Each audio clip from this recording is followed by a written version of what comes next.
Hello, everyone, and welcome back to another All Out and Wobble and Jaw collaboration for our 2026 club season previews. How are we, Sam? Good, mate. Good. How are you doing? I am doing really good, mate. I'm very much looking forward to going into South Sydney's 2026 preview, as well as their a quick 2025 review. Look, just quickly, should I say, is the poor old South Sydney. Let's hope they get some better injury luck in season 2026, because in 2025 they were absolutely riddled with injuries, mate. I'd never seen anything like it. Like the Roosters of 2021, I think were pretty bad, but honestly, I'd never seen anything like it. The injury ward that was the South Sydney Rabbitohs 2025. The injury ward did see Ashton Ward come in and play, which was really good. Didn't get a laugh out of that one, so we will continue to move on. As look, let's go into that 2025 season review, Sam. And look, it got off to a good start. Look, just quickly, Rabbitohs versus Dolphins. Storm versus Eels from 2025. We're seeing those exact games again in round one of 2026.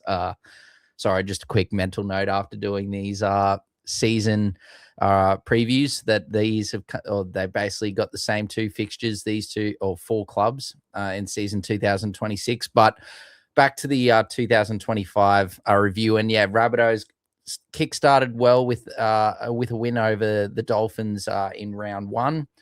And then they continued their good form, Sam, against the Dragons in a close one. Two close wins to start the season.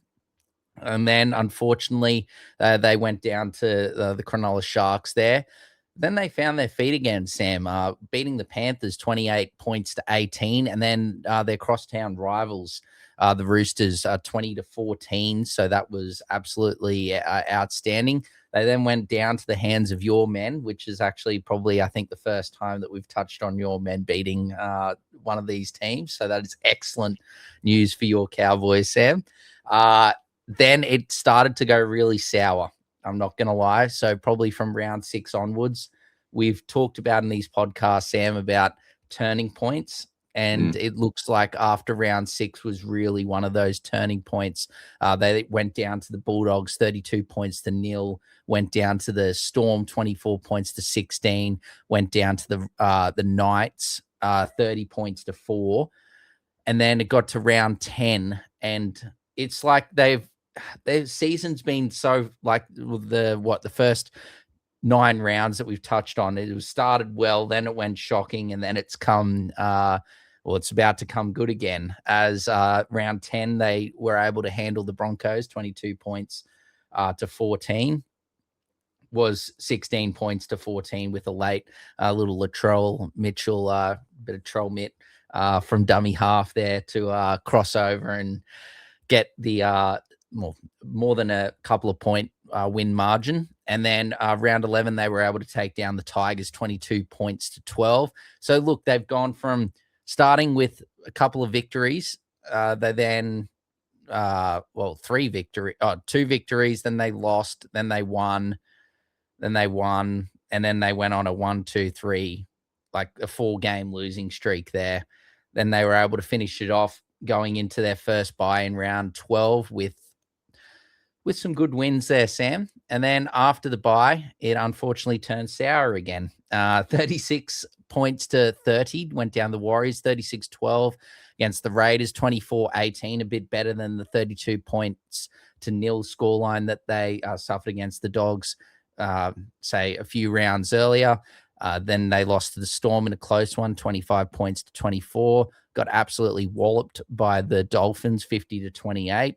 Then they went down to Manly, 30-12. That is a serious string of losses. That's 1, 2, 3, 4, 5, 6. Between their 2 bye rounds, they suffered 6 straight defeats. Then their next bye round came in round 19. They then went down to the Panthers, 30-10. Went down the Sharks, 14-12. couldn't get the chocolates done against the Broncos. Got flogged in that one, 60-14. They beat the Titans 20-18. Then they beat.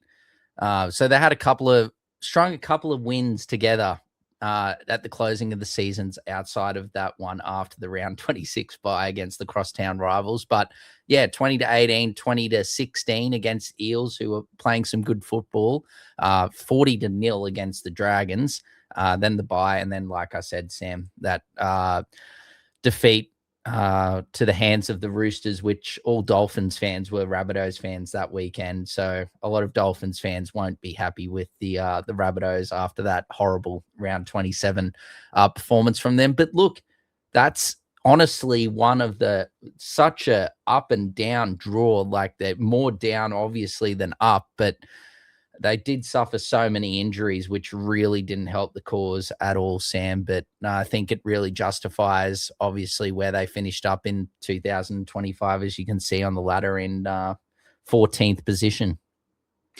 Mate, there were definitely 5 or 6 games where they got blown out.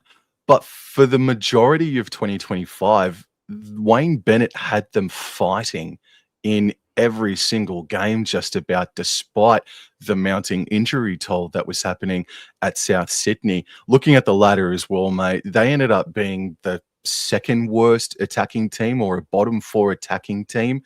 That is not going to happen if the South Sydney Rabbitohs have a much better injury ward in 2026. So that's just another little fact or stat that goes to how badly they were injured in 2025. They got close to the Melbourne Storm late on in the season, despite the injuries that they had. South Sydney were at the bottom of the ladder, bottom 2, for a really long time last year. They found their rhythm a little bit, I suppose, but it was a really patchy year. It was an awful year for injuries. But they showed a lot of fight. They played in one of the worst games of all time against Cronulla and Gosford, just quietly. Just remembering that one, heaven forbid. But yeah, no, I really admired the way that South Sydney battled throughout most of 2025. And you think of it as well, Sam, while it wasn't the greatest of years, like you said, they battled, and they also gave a few players a really good opportunity. And like Ashton Ward, like I did try to make you laugh before with that reference, but he was outstanding there coming in, and they've really found someone there in Ashton Ward, who's going to be probably an NRL player in many years to come. But he was outstanding in his opportunity that he got, and there were plenty of others. Just he was the first one that came to mind. But anyway, that was 2025 for the South Sydney Rabbitohs. Look, again, not a very good year at all. 14th place for a big club like South Sydney, but wow, they were absolutely pillaged with injuries, and they didn't have that many players to be able to play, who were fit to be able to play, should I say.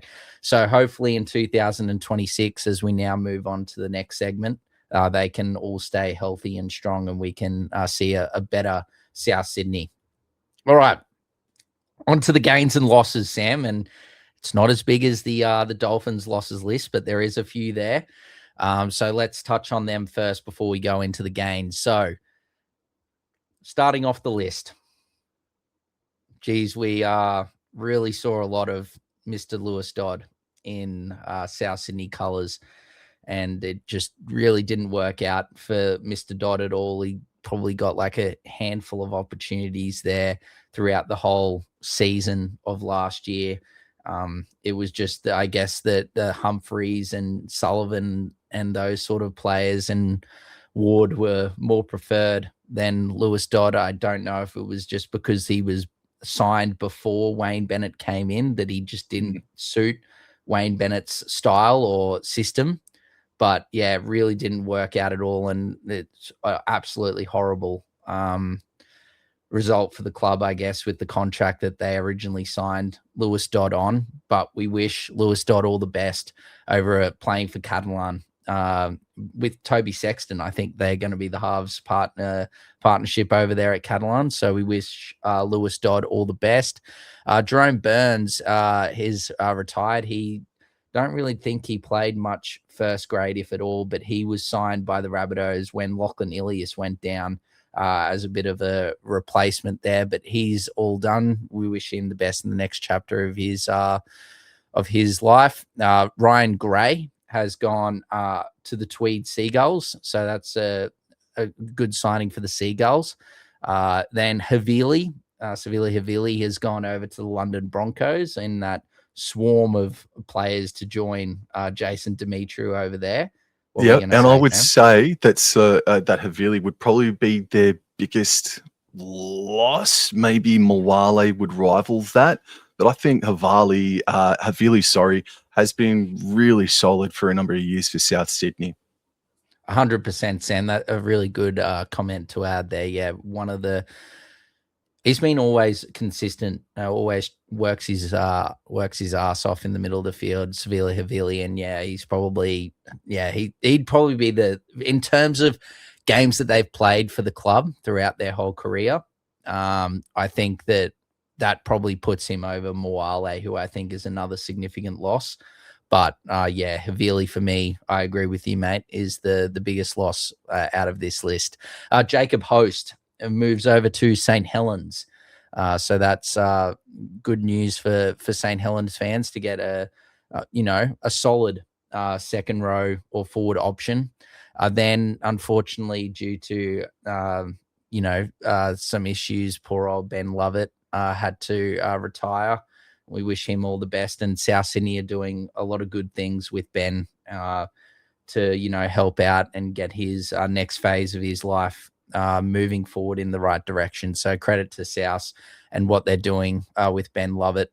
Hazen Mellors has joined the Warriors, and I know one of your good friends, Sam, the Warriorholic, is really keen on Mr. Mellors and thinks that he could crack in to the Warriors top 17 at some point in 2026. So he's one to look out for, Hazen Mellors Warriors fans. And I think South Sydney will be, I think I have seen some South Sydney fans a bit upset about the loss of this young man. So we wish Mellors all the best over at the Warriors. Shaq Mitchell, Latrell's brother, he has joined Ryan Gray up at the Tweed Seagulls. So that's a good signing for Tweed. I would like Shaq Mitchell, how he goes about his business. Obviously didn't get a lot of opportunity, but he is a solid prop forward, Sam. David Mwale, if he's not one, he's definitely two on this list of losses. A big loss for them, and he's lost to the Storm, obviously, just for this 1 year deal that we discussed in the Storm segment, but he is joining Manly after that on a long-term deal after that. So he's a big loss, one of their prop forwards. And I think, I mean this like respectfully, but I think that it's a real big loss because of South's middle supplies, especially prop forwards. I think that's probably South's weakness, in my opinion. Their lack of depth in their middle forwards. They've got great locks like Murray, Jai Arrow, etc. But Lachlan Hubner. But in terms of middle prop forwards, look, I know Keon Cole-Matangi is playing prop. I don't know if he prefers prop or second row, but he's been outstanding playing big minutes in the middle. But you've got like Tavita Totola, Kepi. Like, there's not really that many really good middle options for South Sydney in the prop department. So I think that this is a big loss, losing Mwale. And then the last one is the man that they acquired from the Dragons throughout last season in 2025 was Michaeli Ravalawa has gone over to the Castleford Tigers over in the Super League. So a few players from South Sydney moving for Lewis Dodd's sake back to the Super League, or others over to the Super League or over to England. So what do you make of that, Sam, of the losses? Anything else you want to add about any other player apart from obviously your main loss was Havili? No, man, no. With all due respect to everybody on this list, I think that they're going to cover these positions just fine, and we'll get into those gains that they've gotten over the off season, particularly the first one to cover up Mr. Moale. Oh, 100%, Sam, and lovely segue, my friend. Lovely segue into the game. So Adam Elliott, Mr. Elliott, is coming up from the Newcastle. Oh, yeah, up, yeah, no, down or Down. down. Yes, down from the Newcastle Damn. Knights to the Rabbitohs for season 2026 on a one-year deal. And I feel he will play first grade this year for sure. We'll see him. I think he'll play round one. There you go. With Adam Elliott, I think that he will be into the team, in my team anyway, for round one. I think he's a very, very good footballer. I'm not gonna lie. I think he is a good footballer. It's just recently with him, it's just been his injuries. He is an absolute workhorse, Adam Elliott. And I think that Wayne Bennett and he can stay fit. He'll be outstanding. I don't know if I think he could be a top 10 buy for a club in 2026. I think that Adam Elliott, if he can stay fit, he's a top 10 buy for 2026. I really like his work rate, and I think it's just what Souths need. They need another person in the middle there to help out the likes of Keon Kolomatangi and also Cam Murray. So I think Adam Elliott could be playing like a bit of prop, a bit of a versatile, hard-running prop like Keon Kolomatangi, because Tavita Totola doesn't play big minutes. And just with like that lack of depth in the middle department, I think that's how they'll utilize Adam Elliott in season 26. Agreed. Obviously, if Origin comes around, it could be different. But for now, I think that's how he'll be used. And probably the signing of the off-season, I'd say, is, yes, Mr. David Fifita. Is just really didn't work out at the Gold Coast. Was very, very talented footballer coming through. Started with the Broncos and then went to the Titans. It started quite well with the Titans, but then in recent years, pardon me, it's sort of plateaued. And especially under Des Hasler, it went rock bottom. With Des Hasler, it just did not work out. He has had a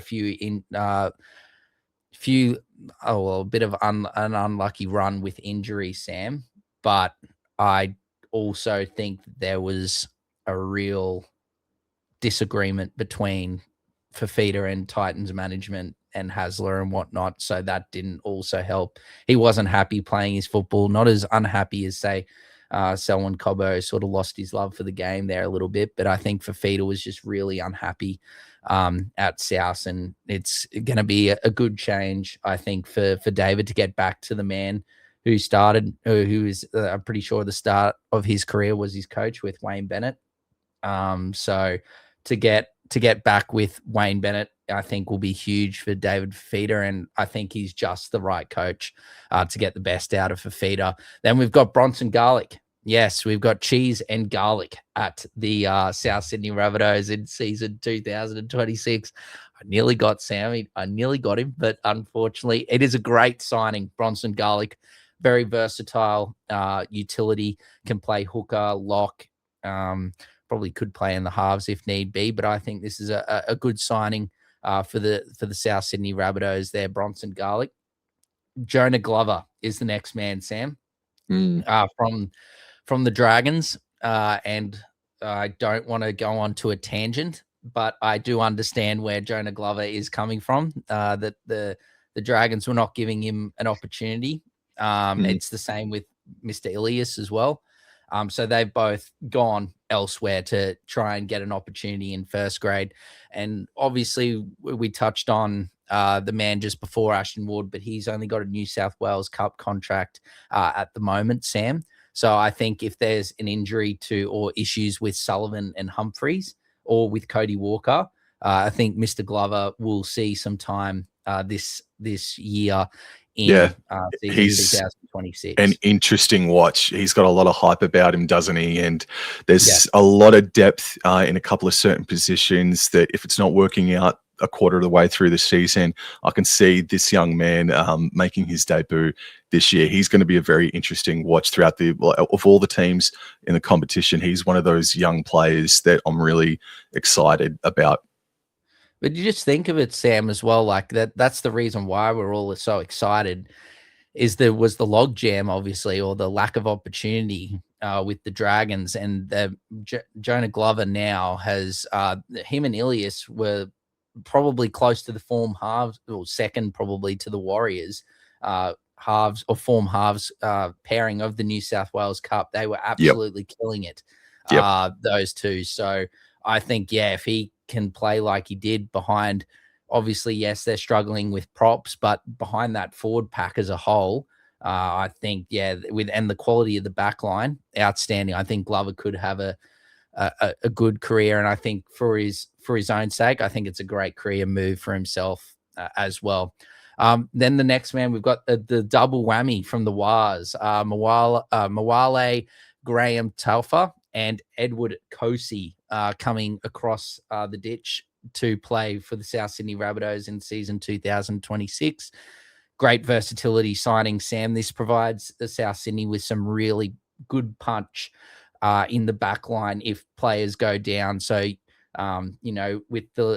if players go down, they've got good depth there. You probably put you'll see our teams that Sam and I are putting forward for season 2026 to start off. But you've got likes of, Munro, who might miss out round one, Moale Graham Taufer and Edward Kosey there as well if there's a few injuries in the back line. So very good signings, I think, for depth. And Sam and I have covered this on most of our podcasts for these club preview podcasts. Depth is unreal. If you can have good quality players to come in when players get injured, suspended, etc., absolutely massive for your football club, Sam. Of the two Warriors players that have been signed up by South Sydney, with much due respect to Graham Taufer, who I recall a few games of and played really well, I do think that of the two, Edward Kosey probably has his nose in front as to whether or not he will appear in first grade in 2026. Yep, no, that's very fair, and that's the gains and losses for the South Sydney Rabbitohs for season 2026, Sam. Now, let's move to the train and trial squad for 2026. And I'm going to give it back to Sam because he is our specialist in the train and trial department. But I think you can see from the photos there, this pathway system at South Sydney is working beautifully. There is a lot of red and green there. So there's maybe I think there's two players there that have come from, three that have come from not in the South Sydney system in the last few years. So I'll pass it over to Sam to go through that, and we'll have a little discussion at the end. Yep, no worries. All right. So a lot of these players are SG Ball caliber that made it to the 2025 preliminary final. So there is some very talented players, and we're going to start with the halfback Matthew Humphries. He was the highest point scorer for that SG Ball side. He still managed to debut in Jersey Flag and in New South Wales Cup. So he is playing over the past 12 or so months above his age and maturity. So that's a fantastic sign for you guys. And he will be part of the 30-man roster next year. So he's on a development contract. These first few names, they're all going to be on development contracts. And then the law that we go down the list, they're all going to be train and trial. But he currently, Mr. Humphries, in no relation, I don't think, to Mr. Jamie Humphries. He is his own Humphrey B. Bear. He will be a part of the 30-man roster in 2027. So that is exciting. There's still a lot of depth at the club as far as halfbacks go.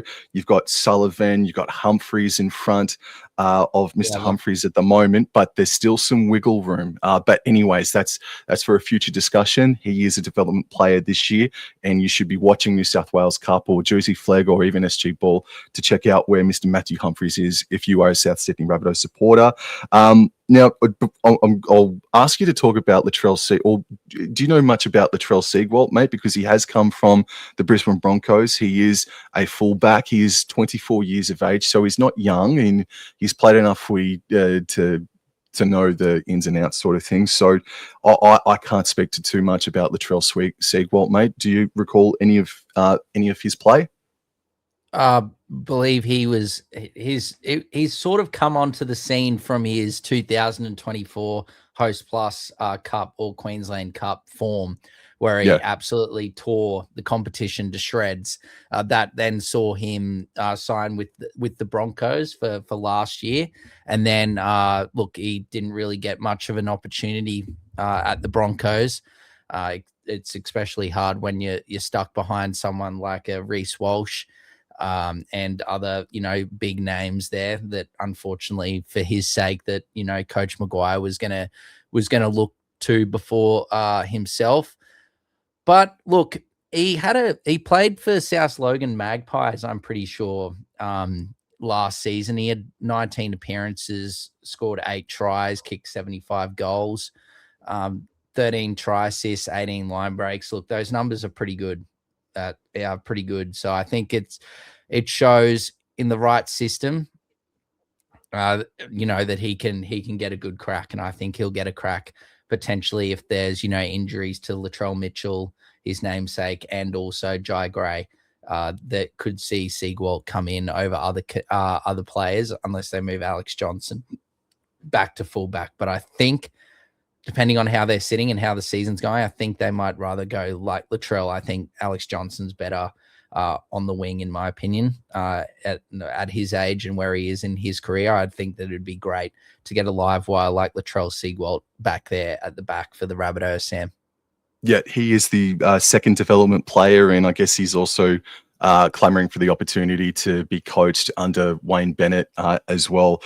We've got Nazareth Ta'ua. He is a second rower that made his New South Wales Cup debut in 2025, but he's actually come down from Redcliffe to be a part of the South Sydney Rabbitohs. He is on a development contract. Salesi Ata.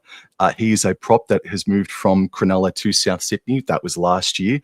So he played 21 games in 2025 and scored about 3 tries there. So good consistency, good availability. Elijah Keung, he is a prop, a former Queensland schoolboy, part of the South 2025 SG Ball team that made it to the prelim. Talanoa Penatani. Yes, he is the younger brother of Tiana and Natasha Penatani, and he will be he has a locked spot in the top 30 for 2027. So remember the name Talanoa Penatani. John Riddell, mate, I was gutted. This is personal for me, bro. No, John Riddell has been one of the best props for the Mackay Cutters for the best 3 years or so.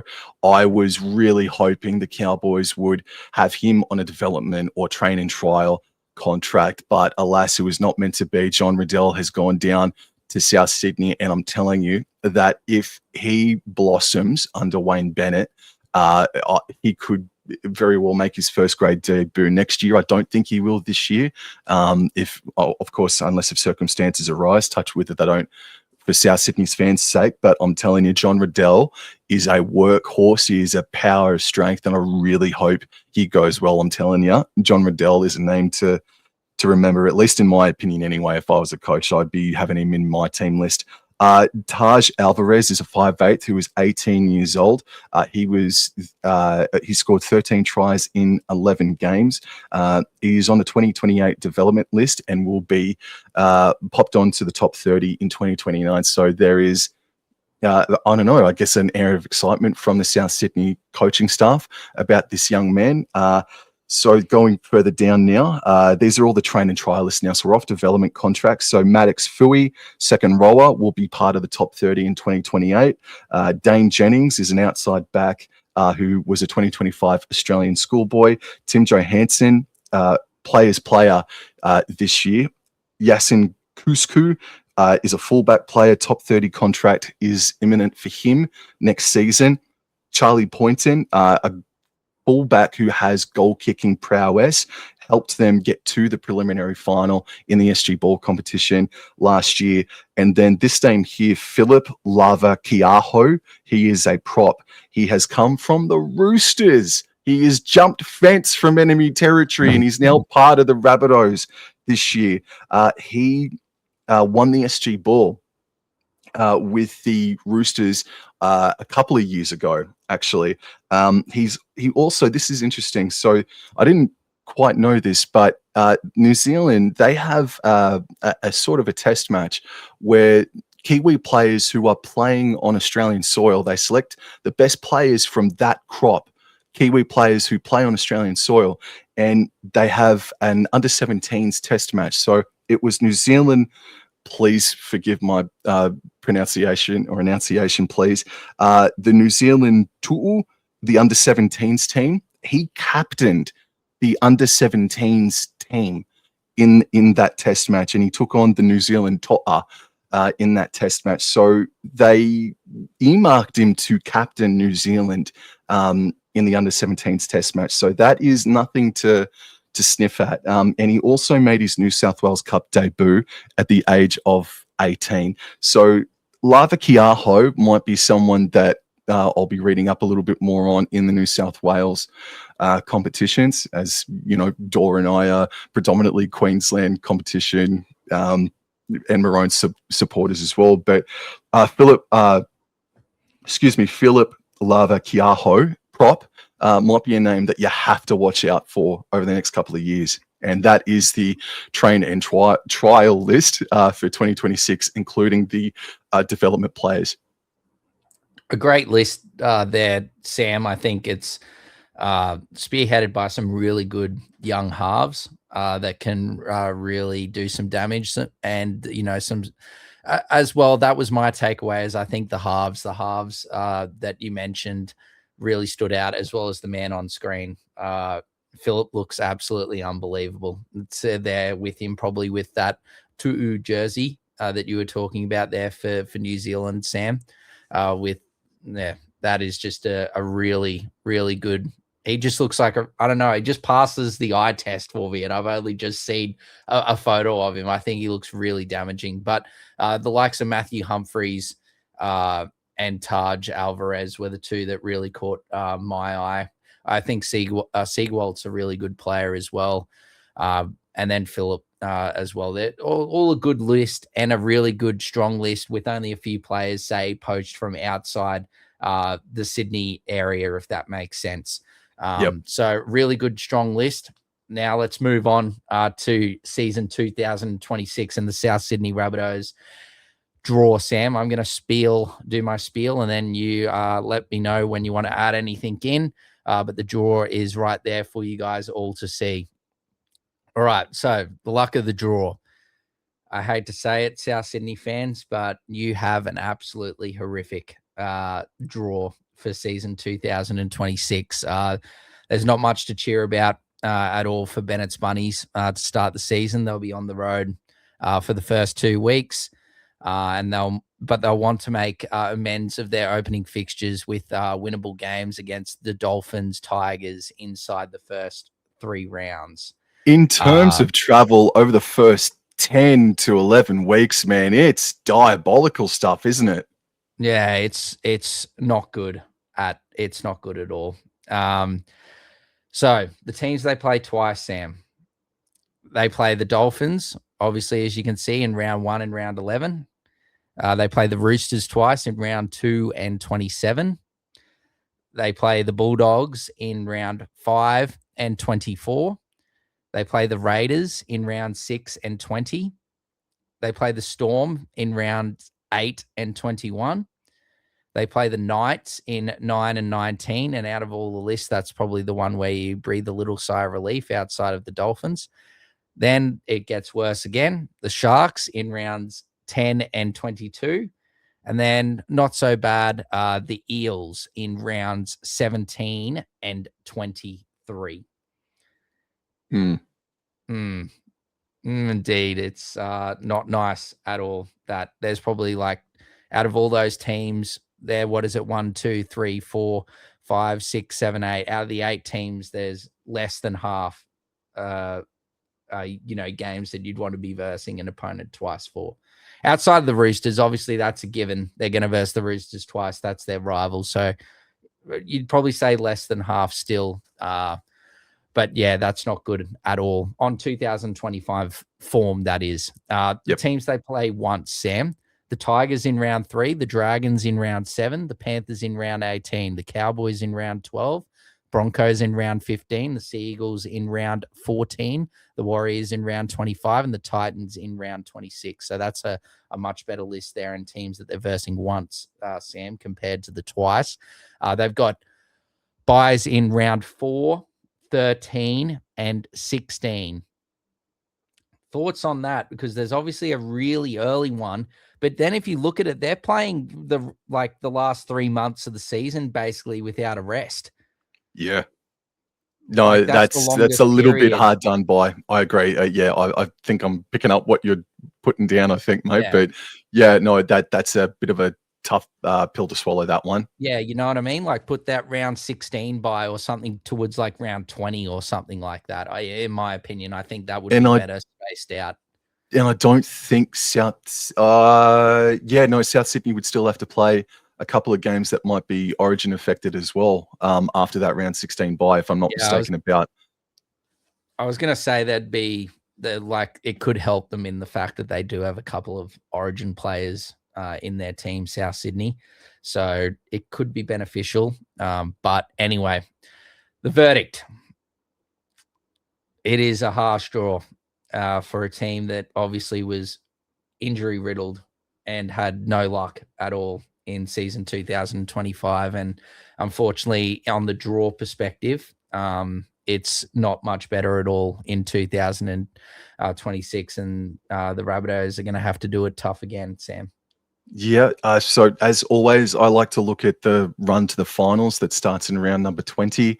And so they have 1, 2, 3, 4 home games for the run to the finals starting from round 20. They leave Sydney only twice in that run to the finals in that 7-week period. One game down to Canberra. The other one is up to the Gold Coast Titans, but that's almost their goddamn second home, just about, considering their record up there. So just quickly, the opposition is Raiders away, Storm at home, Cronulla away, Parramatta at home, Bulldogs away, Warriors at home. That's good.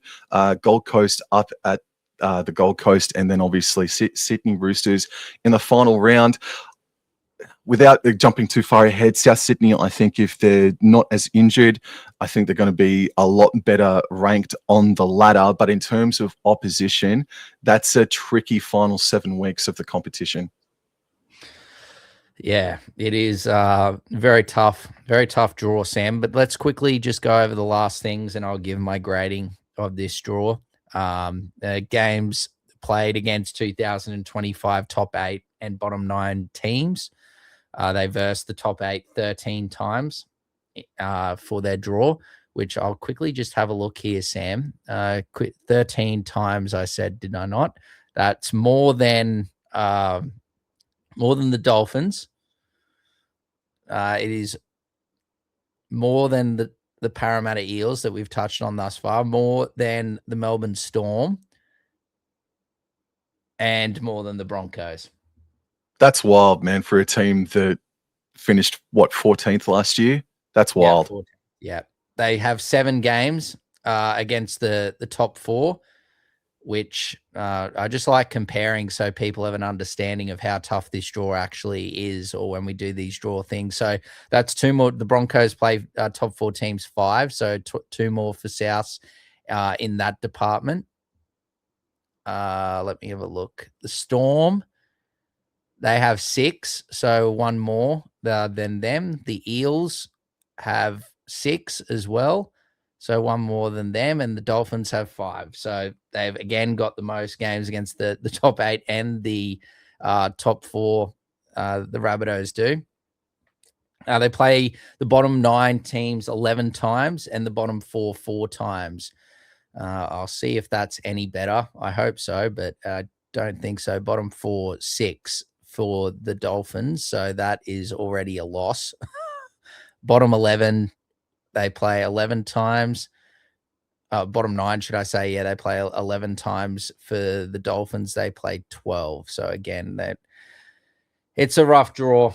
I could go into the whole thing, but I think you understand what exactly is going on here. It's an absolutely horrible draw for the South Sydney Rabbitohs, and I unfortunately have to give you the lowest grade that I have given on these podcasts. It is a D. It is a D for the Rabbitohs draw. It is not good at all. Like Sam said, hopefully they can stay fit because they've got a very good roster capable of finishing in the top 8. But this draw is not doing them any favors at all. 100%. Yep, 100%. All right, let's move on. All right, to the injury/judiciary ward, Sam. So Keon Kalamatangi had that knee surgery after the Ashes. He was adamant on playing that and got Wayne Bennett's blessing to play for Australia in the Ashes to delay the surgery. From what I've heard out of South Sydney thus far, he's looking at returning in round 1. It doesn't look like he's going to feature much or if at all in the trials at this stage and point, which, to be honest, is expected with the injury that he had and the surgery that he had. So looking at round 1 for him. So that would be huge. They need Keon Kalamatangi in round 1, South Sydney Rabbitohs. Isaiah Tass.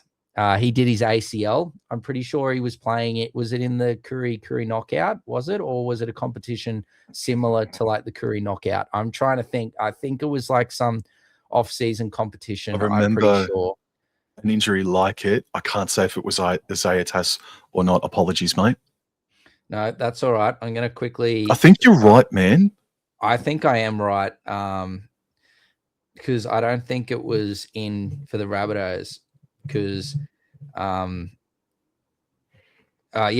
playing in an Indigenous, I can't read the article, but an Indigenous competition. So, that's pretty rough. And he's like, I've put round 18 because that's the first round in July, and that's when apparently Souths are saying that he's due back in July. So it's going to be like he'll play the last third or the last quarter of the season, probably, if fit and available. Jamie Humphreys has been suspended and he is out for the first 2 weeks. So he won't be back till round 3. There is also, I haven't put in there, but there is some reports that the NRL physio has posted on his injury chat that he has with all his followers. And that is that Sullivan is apparently got some issues with a foot infection. Yes, 2025 was the year of infections and it was out of this world. So another infection, I think he posted that before the new year. So that was before the 2026 year that we are in now has come about. But I think from what I'm hearing, he should be fine for round 1 and trials. So we don't really need to worry about that at this point in time. So we will move on to our team list, Sam. And I'm going to go first. And look, there's some changes that I think people have seen in the preseason at training and on socials that Latrell Mitchell looks like he is moving back to the center position just due to the outstanding form of the little whippersnapper in Jai Gray. He is an absolute workhorse, little Jai Gray. I love him a lot. I'm a big fan of Jai Gray and wish him all the best. And I think this is the right decision, especially with the age of Jai Gray. It's a bit different to the no disrespect here at all to Trey Fuller, but he's a bit later on in his career, whereas Jai Gray is just absolutely killing it. He's a young chap, and I think this is the right decision for South moving forward into the future. Alex Johnston, look, he's only a few tries away from breaking the record, so hopefully we see that early on in 2026. One of the great, he soon will be the greatest ever try scorer and thoroughly deserved. He's a great player, a great man, Alex Johnston. So he'll be joined in an interesting one by Campbell Graham in my team on the wing, just due to the fact of the center combination there and players being healthy for once for South Sydney. So they're my wingers. I've got Jackie White and Latrell Mitchell in my centers. What a center partnership that is, just quietly. in the halves, I've got Cody Walker and I've got Jaden Sullivan. Look, I probably would have had Jamie Humphries there. Jamie Humphries' campaign, though, in 2025 was not as good as it could have been. It was very up and down, in my opinion, and that injury that he suffered, I think like a quarter of the way or halfway through the season, really rocked him.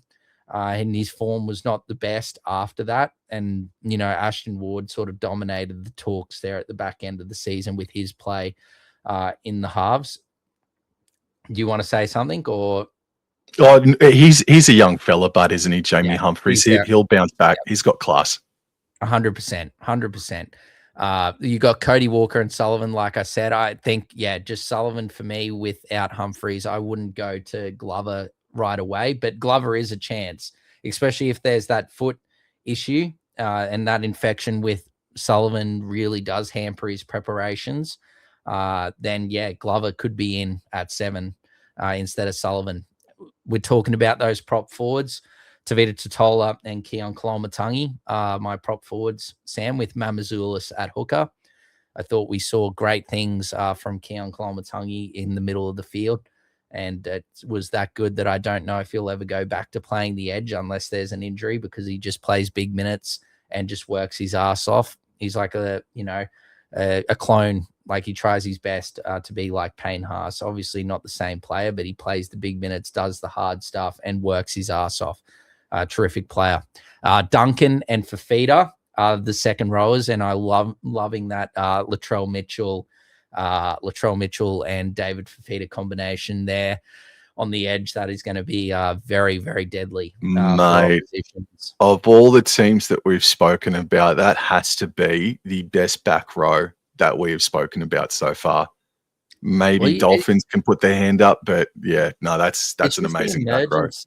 It's the emergence of Tallis Duncan, Sam. He was outstanding and probably not an edge player, but he played on the edge and he did a bloody good job last year. Played a bloody wing, I think, for a set. Yeah, no, he played as well. He played center. He played center a couple of games for South last year as well, which for fantasy coaches was absolutely diabolical because he just didn't get the same sort of work rate as he did when he played, second row. And the big one, Mr. Murray is huge. Back. Cameron Murray is back. Yes, huge. He did play that last game against the Roosters. It was only a fleeting performance, but that was enough that South Sydney fans wanted to see, and their inspirational leader is back, Sam. So that is huge. I've got the cheese. Unfortunately, there won't be garlic and cheese in my starting 17 for round 1. But yes, Brandon Smith will be there at the utility position. Again, provides, can play lock as well, but a strong ball runner out of dummy half. Lachlan Hubner, outstanding season there with Wayne Bennett. First season down in South Sydney was great. He did everything he could to fill the void of Cam Murray and his absence. I thought Lachlan Hubner, he was outstanding and definitely deserves, with this strong squad that South Sydney possess, a team in the 17, a spot in the top 17. Jai Arrow is another man that is on my bench. Look, he was everywhere last season.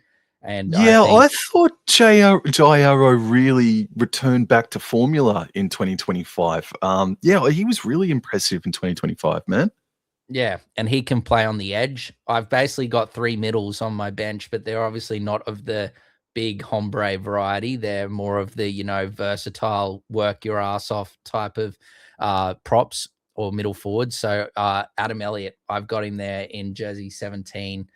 To make the team. I just really like what Adam Elliott can do on the field, and he's looking fit and healthy. For someone that can walk into the club for a meeting and walk out with all their kit and a job, I think speaks volumes of the player that Adam Elliott is. So he will be 17. I've got Bronson Garlick there as that utility position there. I've got Ewan Aiken. I think he's a hard one to leave out, but I can't see with him only being able to, I think his best positions are either center or back row. I think back row is his best position, but I can't leave any of those other people out. I could see him named at like 17 instead of Adam Elliott, but I'm very high on Adam Elliott, so I really want him in the starting 17, and I think most South fans will understand that once they've seen Adam Elliott play for their football club for a couple of games. And then I've got Tyrone Munro there at jersey 20. I think if there's any injuries to the wingers, Alex Johnston potentially with his age might need a rest or something for a short turnaround. I think that's absolutely outstanding for him. So I think that having someone like Tyrone Munro come in will be outstanding. That is my 1 to 20, Sam, for round one. What about yourself? Mate, it looks like that we are exactly the same all the way up until Adam Elliott's selection. I ain't got nothing against Adam Elliott, mate. I just think that, you talk about those big boppers or a lack of. Sean Keppie is that player. Yes, he is susceptible to a couple of errors and penalties and whatnot, but he's been there for a couple of years now, and he did have some really good games last season under Wayne Bennett. So I'm keeping Sean Keppie. The new recruit, Adam Elliott, just might need to just bide his time a little bit. So I've got him in at jersey 19, and just on Tyrone Munro, just to put it officially that he was stood down for charges that we won't go into, but he has been stood down under the no fault policy. Yep. Lack of info on that one, but yeah, he has been stood down indefinitely, I think. So that's why Tyrone Munro is not in either of our in our team lists. I had him in jersey 20, so I will just replace. You know what I mean, but like starting because he is a talent. Absolutely, he would be. But I guess it just makes it a nicer team list Tuesday for Wayne Bennett in a sense. I was going to say I'll just replace Munro with Glover. I was struggling where to put Glover anyway, so I'll put Glover in jersey 20. But literally, we're exactly the same, besides just the one change. Yeah. Yeah, I don't have Keppie at all. So anyway, let's go to breakout players. Let's keep this moving on. And my man, Peter Mamazoulis, is there as my breakout player. I think he just got to break out. Like, it's just, he needs to break out, or there's cavalry coming. They've got Brandon Smith there.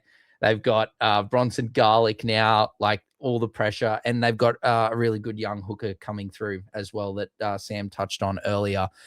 So, look, I feel that he has to have a good season. He started off 2025 awesome. Then he suffered that injury and then came in at the back end as well. But I think he's just got to go. He's got to go massive. Look, 14 appearances, made 545 tackles, 87.34%. It's great. I think he's a really dangerous dummy half runner as well. I hate when he puts it away. So I really hope that we see Mamazoulis with it all on the line this season. Run the ball more, take on the line a bit more from dummy half, because his speed and deceptiveness out of dummy half, I think, is very underrated. And I think that if he can do that, run the ball more often, make his tackles, we're seeing that he's doing it at a great rate there, Sam. I think that is a big thing for Mamazoulis in season 2026. That if he can do that, run the ball well, give quality service behind that forward pack, and take the line on more, awesome. I think he'll be an easy breakout player for the South Sydney Rabbitohs. What about yourself, mate? Well, I was going to say, it sort of bleeds into this here. So Jamie Humphries, I mean, he's already broken out against for the female community. Everyone's absolutely head over heels for him. But no, in terms of play, Jamie Humphries, I think when he comes back, I think he is going to be an automatic halfback. I'm sorry to Jaden Sullivan. I think Jaden Sullivan will take the back seat once Humphries returns from suspension. He has a great kicking game. I remember his efforts against the Dragons. I think it was round 2 or 3 down at Wollongong in really blustery conditions. Really impressive stuff. That was the first time that I really clued into how good this young man can be. I think he is. Cameron Murray is going to be around for a long time, but like, he's got vice captain, next man up sort of captain written all over him. Jamie Humphries, man. So yeah, he is going to break out well and truly to the rugby league consciousness in 2026. And just back on Mamazoulis as well, Humphreys can play hooker. So there's 3 different options before you start talking about Mamazoulis, I guess. Garlic, Smith, and Humphreys. Depends how good Humphreys goes at halfback. Depends how good he could go in at hooker. So I like Mamazoulis. I've always liked him, and I completely agree with you when you say that he doesn't run the ball out of dummy half enough. I think he needs to be just a touch more selfish in that aspect and really go hard at it, man, because he does. He needs to break out because, as you say, there's cavalry that is surrounding him at the moment. But I agree with you, and it's exemplified by our round 1 team list. I think he will be the first choice hooker to start off with, but he's got to maintain the rage. But for my breakout player for 2026, once he comes back from suspension, I think Humphreys is going to shoot off like a rocket.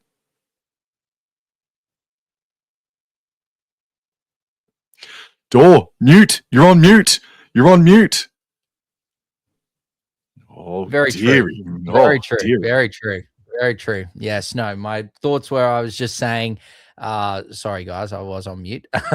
Is that I think, yeah, someone like Humphreys, with you saying that he can play hooker, that's he obviously can play hooker, that puts a spanner in the works, especially if like Glover gets an opportunity there or Sullivan's killing it and, you know, Mamazoulis isn't playing well. Well, there's 3, like you said, 3 players there that can take his job. So really good players, I think. Look, it was really hard for Sam and I to pick a breakout player because most of these players have been there or around or already broken out.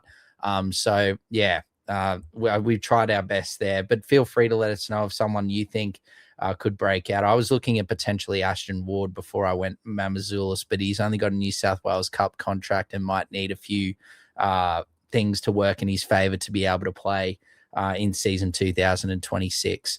So we will move on, Sam, and let's talk about the new kit quickly. The new kit for the South Sydney Rabbitohs. Yeah, look, for me, I love how their away jersey there's a bit of a throwback. But I'm sorry, South fans, I'm really not a huge fan at all of the jerseys. I do just love the home jersey. Like, it's just a traditional home jersey. I'd like the stripes, multiple stripes matching with the socks and whatnot. But yeah, I'm not really a huge fan at all of the away strip. Look, it's just my opinion. I'm sorry, but yeah, it's just not for me, those jerseys. I don't know, man. I don't know what it is about the away jersey, but I'm right there with you. Okay, yeah. But the Rabbitohs home jersey is what it is. It's traditional. But yeah, that away jersey, man, don't know. I'm not cluing into it, but it's not the worst that we've seen for sure. No, definitely not. It's not the worst jersey, away jersey or jersey we've seen of all time. So yeah, just not for Sam and I, but we hope South do really well in these kits this season. All right, last but not least, we are going to our ladder predictions. And yes, I have, it's probably why Sam's reaction is I have got South finishing in 9 to 13. I was not expecting that. Yeah, I think with South, their team list and everything like that, that's great. I do expect them to be bouncing back. I expect them finishing close to that, like with Parramatta that I've touched on through these podcasts, in close to the top 8. For me, I can't see the teams that I have finishing in the 8 not finishing in the 8. So I can't see the Rabbitohs. I think they're in that 9, 10, 11 range to keep me safe for a few spots, at least till we go through all these podcasts. But yeah, I just think that the draw is a huge bummer for Souths. That is a really, really tough draw. They've got quality players all around the park. I think the other thing that I mentioned is maybe their lack of real good middle players as props, I should say. Good quality, lack of props. So that is my issues, but obviously I hope I'm proven wrong for South Sydney fans. But in my humble opinion, I've got them finishing in the 9 to 13, probably more 9 to 11 range. What about yourself, Sam? Yeah, I've got them just sneaking into the top 8 and really going into that draw before at the start of the episode or halfway through the episode that, yes, it does really confirm for me that whilst on paper they could be a top 4 team, I think the draw that they've been given, I don't think they will be a top 4 team. Last year, South Sydney Rabbitohs were the worst attacking team of the competition. That is or second worst attacking team, I should say. 427 points, Newcastle with 338. The second worst attacking team last year. That's not going to happen again. I'm going to also put them in my top 8 and give them the benefit of the doubt that this year will be better in the injury ward.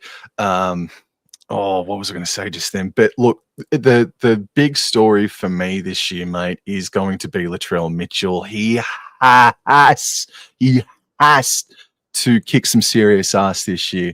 He really does, bro. And we've been saying it maybe 5 years in a row now about Latrell Mitchell, but he has to string these games together. Just stay away from the media. He's got to stay healthy. It's got to be the year of Latrell Mitchell, man. And I think if Latrell Mitchell, now that Cameron Murray's back and just quietly in that round 27 game against the Roosters, you could see how much vigor Cameron Murray was playing. And it did keep the Rabbitohs elevated in that first half and then got away from them. But having Cameron Murray there was absolutely huge for him. So if they all stick together, I think that they can absolutely trouble the higher up teams like a Penrith Panthers, for example. I think that they've got the team on paper to do it, but they've got to figure it out offensively. Cody Walker at 5'8" was not at his best in 2025, and he is off contract at the end of 2026. So this is a contract year for Cody Walker. You would assume that he is going to go hell for leather in 2026, saying that he doesn't have a contract beyond the end of this season. I'm going to trust them that they're going to improve offensively, that they are going to improve defensively as well, because there was a couple of times where the team list wasn't all that bad and they still didn't quite put in or they couldn't get themselves out of second or third gear, really. So I think they're the big improvers, going from 14th to about, if I had to put a number on it, I think I've got them at 7th at the moment. So South Sydney, I think you guys do return to the top 8. And I'll tell you what, if you guys really do improve, if South Sydney really do find that gear and have a really good season, I will say, I think that if injuries are good, I think they could threaten. I really think they could threaten to appear in a grand final. I think they could make it to a prelim. If this team list that Dor and I have put out is still the same team list come week 1 of the finals or prelim final, I think they're a massive chance. I really do. Yeah. I do agree, Sam. I think there's a lot of pressure on the likes of Latrell Mitchell and also David Feeder. And I think it's just due to the lack of availability from players that are on big pay packets that they need to come and prove why they're on these type of deals. So look, a lot of pressure on them, a bit of pressure on Wayne Bennett after a big club like South Sydney finished in 14th spot. Look, everyone knows that we can see why due to the injuries that they suffered. But look, I haven't got them in the top 8, but I expect them to have a lot better 2026 campaign, even with the horrible draw. And I wouldn't be surprised if they do, like you said, make the top 8 because of the quality of the roster that they have. So, look, if you haven't done so already, that will be our Rabbitohs 2026 preview podcast. If you haven't done so already, make sure you follow Wobble and Jaw Sports on all social media platforms, as well as subscribe to him on YouTube. Same thing applies for All Out Club and All Out NRL. All Out Club on YouTube. Make sure you subscribe to that, and then you can subscribe also to the All Out NRL fantasy for all NRL related content, and All Out Club for all other sports and whatnot as well on all social media platforms. So that is number 5 done for season. 5 clubs done for season 2026 previews, Sam. So thank you very much, everyone, for watching. And remember, Thank you, Dor. Thank you, everyone. Stay tuned for episode 6 because your club could be next. So we'll catch you later. Thank you very much.